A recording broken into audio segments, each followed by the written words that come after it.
Hey guys, Ross here, pro staff with HT Enterprises. Get a lot of questions about pro striker setups and what's the best rod to use, how do you set them up so that they're effective.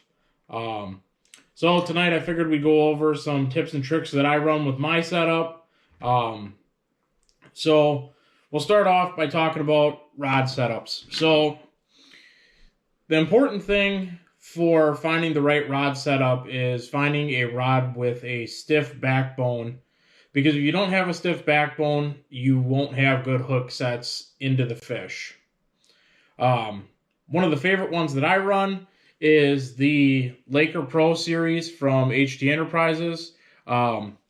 It's a medium heavy that's 38 inches long. I use this to target pike and walleyes.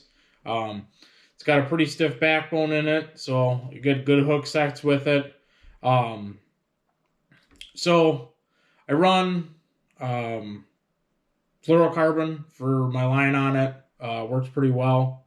And then I use a steel leader on here, like that. So I'll show you some tricks with the Pro Striker here. So obviously this is in its compact state. So in the back here, you got your quick pin. This is where it is in your compact state for storage. And then in here, you can see that you got a couple different holes, and that'll set your tension for your backbone, depending upon your rod length and stiffness of your rod. So obviously, since I'm using a bigger rod set for, bigger game fish, I'm going to try to use the last hole in the notch here, and then the pin just goes in like that. So it's set like that.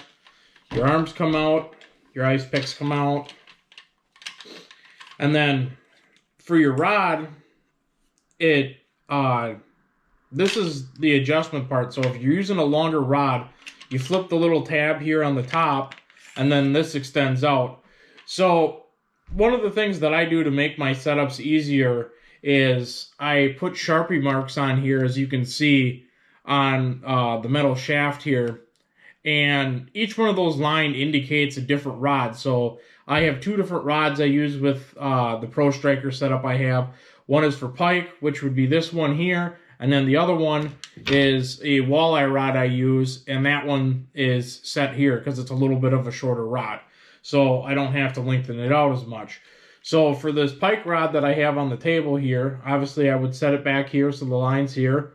Lock this, and we're set to go. And now all we have to do is set the rod up. So rod goes in the holder in the back. Line comes out. And then one of the easier setups that I did is I took a piece of kite string here and I tied it through my eyelet, as you can see, through the two support forks for the eyelet. And then I ran the line out so it's through the kite line loop that I made on here. That way when the trigger goes off, you don't have to worry about anything coming off, and it's easier and quicker to set up. So rod goes in, trigger mechanism is set up, line goes in, and it's set just like that. And then I run a bobber on my line. It acts as a strike indicator, and it also allows the fish to have slack line. So you can go to the store and you can buy a slip bobber just like this. What I do is I take the plastic insert out on it, and then it's just the foam hollow bobber. So there's no weight. The biggest thing is to set this up so that the fish doesn't feel any resistance and commits to taking the minnow. So as you can see, got my trigger mechanism set up like this here. So the kite string goes in here, line runs out, and then you can use this once you have it hooked to set your tension between the two trigger pieces here, and then your line runs out through the fork here. So when The fish comes up. He's not going to feel any resistance when he starts taking the line because I allowed slack line to be in here. Because if you had it set up like this, and the fish came up and grabbed it, it's going to feel tension right away. And it's probably, unless it's really, really hungry, it's probably not going to take the bait. It's going to drop it right away. So when you use these Pro Striker setups for, like perch or, smaller fish, you want them to be able to commit to the bait without feeling any resistance in the line as they pull on it. So then as the fish comes up, takes your bait because you left slack line in here, pulls it out, line goes up, you see it, you can see it from a distance as the line's being pulled.